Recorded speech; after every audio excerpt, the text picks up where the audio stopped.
రాష్ట్ర వ్యాప్తంగా ఉన్న 300 మంది ఏపీ ఎస్పీ హెడ్ కానిస్టేబుళ్లకు అసిస్టెంట్ రిజర్వ్ సబ్ ఇన్స్పెక్టర్లుగా పదోన్నతులు కల్పిస్తూ కూటమి ప్రభుత్వం ఉత్తర్వులు జారీ చేసింది.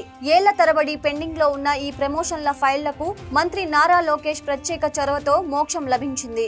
దీనితో 300 పోలీస్ కుటుంబాల్లో ఒక్కసారిగా పండగ వాతావరణం నెలకొంది. ఇచ్చిన మాట నిలబెట్టుకున్నారు లోకేష్. సమస్య ఏదైనా సరే నా దృష్టికి తీసుకువస్తే పరిష్కారం కోసం అండగా ఉంటాను అని ఆయన ఇచ్చే భరోసా మరోసారి నిజమైంది. యువగలం పాదయాత్ర సమయంలో ఏపీ ఎస్పీ సిబ్బంది లోకేష్ ను కలిసి తమ ఆవేదనను చెప్పుకున్నారు. అప్పట్లో ఆయన స్పందిస్తూ మన ప్రభుత్వం వచ్చిన వెంటనే మీ సమస్యను పరిష్కరిస్తాను అని హామీ ఇచ్చారు. ఇప్పుడు అన్నమాట ప్రకారం ప్రమోషన్లు కల్పించి తన నిబద్ధతను చాటుకున్నారు. నిజానికి పోలీస్ శాఖలోని సివిల్, ఏఆర్ విభాగాలతో పాటు ఏపీ ఎస్పీ సిబ్బందికి ప్రమోషన్లు ఇవ్వాలని 2014-19 మధ్య అప్పటి ప్రభుత్వం నిర్ణయం తీసుకుంది. కానీ కొన్ని సాంకేతిక కారణాలు, ఎన్నికల కోడ్ రావటంతో ఏపీ ఎస్పీ సిబ్బందికి మాత్రం ఆ ప్రమోషన్లు ఆగిపోయాయి. ఆ తరువాత వచ్చిన జగన్ రెడ్డి ప్రభుత్వానికి పోలీస్ సిబ్బంది ఎన్నిసార్లు విన్నవించినా పట్టించుకోలేదు.